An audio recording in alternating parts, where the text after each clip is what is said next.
പിതാവിൻ്റെയും പുത്രൻ്റെയും പരിശുദ്ധാത്മാവിൻ്റെയും നാമത്തിൽ ആമേൻ. ഈശോ മിശിഹായ്ക്ക് സ്തുതിയായിരിക്കട്ടെ. സുഖമല്ലേ? ദൈവം അനുഗ്രഹിക്കട്ടെ. കഴിഞ്ഞ ഒരാഴ്ചക്കാലം പഠിച്ച വചനങ്ങളാണ് ഇന്ന് ആവർത്തിക്കുന്നത്. ഞായറാഴ്ചയാണ് പതിവ് പോലെ കഴിഞ്ഞ 19-ാം തീയതി മുതൽ 24-ാം തീയതി വരെ പഠിച്ച വചനങ്ങൾ ഒരിക്കൽ കൂടി ആവർത്തിക്കുന്നു. ആ വചനങ്ങളുടെ അഭിഷേകം നിങ്ങൾക്ക് എല്ലാവർക്കും എനിക്കും ലഭിക്കട്ടെ എന്ന് നമുക്ക് പ്രത്യേകം പ്രാർത്ഥിക്കാം. സന്തോഷത്തോടു കൂടിയായിരിക്കുക. ഞായറാഴ്ചയാണ്. ദൈവവിചാരത്തോടു കൂടി നമ്മൾ ചെയ്യുന്ന ജോലികളിലെല്ലാം ദൈവത്തോടെ കൂടെ ആയിരിക്കുക എന്ന് പറഞ്ഞാൽ നാം ചെയ്യുന്ന ഓരോ പ്രവൃത്തികളിലും ദൈവത്തോടുകൂടി ദൈവവിചാരത്തോടെ ചെയ്യുക എന്നുള്ളതാണ്. അതായത് ദൈവത്തോടൊപ്പം നമുക്ക് ഒരുപാട് കാര്യങ്ങൾ ചെയ്യാനുണ്ട്. ഈ 10 ദിവസങ്ങളിൽ ഈ ദിവസങ്ങളിലൊക്കെ ദൈവവിചാരം നമുക്ക് കൂടുതൽ ഉണ്ടാവണം. ഇനിയുള്ള നാളുകളൊക്കെ തീർച്ചയായിട്ടും ദൈവവിചാരത്തോടെ ജീവിക്കാനായിട്ട് നമുക്ക് സാധിക്കട്ടെ. So smile and start your day with Jesus. ഈ എപ്പിസോഡിലേക്ക് നിങ്ങളെ സ്നേഹത്തോടെ സ്വാഗതം ചെയ്യുന്നു. ഞാൻ സിബി വർഗീസ്. പ്രിയപ്പെട്ടവരെ, 19 മുതൽ 24-ാം തീയതി വരെ പഠിച്ച വചനങ്ങൾ 5 വചനങ്ങളാണ്. 19-ാം തീയതി നാം പഠിച്ചത് വിശുദ്ധ പൗലോസ് ശ്ലീഹ തിമോത്തിയോസിന് എഴുതിയ 1-ാം ലേഖനം, അതിൻ്റെ 1-ാം അധ്യായം 12-ാമത്തെ വചനമായിരുന്നു. എന്നെ ശക്തിപ്പെടുത്തുന്ന നമ്മുടെ കർത്താവായ യേശു ക്രിസ്തുവിന് ഞാൻ നന്ദി പറയുന്നു. എന്നെ ശക്തിപ്പെടുത്തുന്ന നമ്മുടെ കർത്താവായ യേശു ക്രിസ്തുവിന് ഞാൻ നന്ദി പറയുന്നു. എന്തെന്നാൽ തൻ്റെ ശുശ്രൂഷയ്ക്കായി എന്നെ നിയമിച്ചുകൊണ്ട് അവൻ എന്നെ വിശ്വസ്തനായി കണക്കാക്കി. ഇതായിരുന്നു ആ വചനം. നന്നായി പഠിക്കുക, നന്നായി ആ വചനം ഉരുവിടുക. കർത്താവെ, എന്നെ അവിടുത്തെ ശുശ്രൂഷയ്ക്കായി വിളിക്കണമേ. നാം ചെയ്യുന്ന ജോലികളിൽ ഒരു ശുശ്രൂഷയാണത്.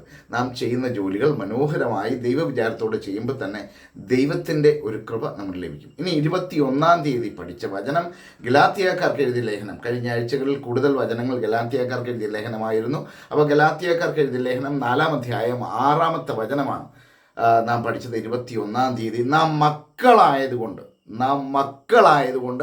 അബ്ബാ പിതാവേ എന്ന് വിളിക്കുന്ന തൻ്റെ പുത്രൻ്റെ ആത്മാവിനെ ദൈവം നമ്മുടെ ഹൃദയങ്ങളിലേക്ക് അയച്ചിരിക്കുന്നു. അപ്പം നമുക്ക് അപ്പനെ അപ്പാ എന്ന് വിളിക്കാനുള്ള കൃപ ദൈവം നമുക്ക് തന്നിട്ടുണ്ട്. ഇനി 22-ാം തീയതി പഠിച്ച വചനം ഗലാത്യക്കാർക്ക് എഴുതിയ ലേഖനം 5-ാം അധ്യായം 1-ാം വചനമായിരുന്നു. സ്വാതന്ത്ര്യത്തിലേക്ക് ക്രിസ്തു നമ്മെ മോചിപ്പിച്ചു. സ്വാതന്ത്ര്യത്തിലേക്ക് ക്രിസ്തു നമ്മെ മോചിപ്പിച്ചു. അതുകൊണ്ട് സ്ഥിരതയോടെ നിൽക്കുവേൻ. അടിമത്തത്തിൻ്റെ നുകത്തിന് ഇനിയും നിങ്ങൾ വിധേയരാകരുത്. അപ്പം സ്വാതന്ത്ര്യത്തിലേക്ക് ക്രിസ്തു നമ്മെ മോചിപ്പിച്ചു. അടിമത്തത്തിൻ്റെ നുകത്തിന് അതുകൊണ്ട് സ്ഥിരതയോടെ നിൽക്കുവിൻ. അടിമത്തത്തിൻ്റെ നുകത്തിന് ഇനിയും നിങ്ങൾ വിധേയരാവരുത്. അതായിരുന്നു നാം 22-ാം തീയതി പഠിച്ച വചനം. 23-ാം തീയതി പഠിച്ച വചനം ഗലാത്യക്കാർക്ക് എഴുതിയ ലേഖനം 5-ാം അധ്യായം 16-ാമത്തെ വചനമാണ്.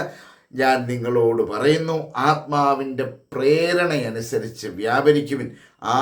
ആത്മാവിൻ്റെ പ്രേരണ അനുസരിച്ച് വ്യാപരിക്കുവിൻ. ജഡമോഹങ്ങളെ ഒരിക്കലും തൃപ്തിപ്പെടുത്തരുത്. ജഡമോഹങ്ങളെ ഒരിക്കലും തൃപ്തിപ്പെടുത്തരുത്.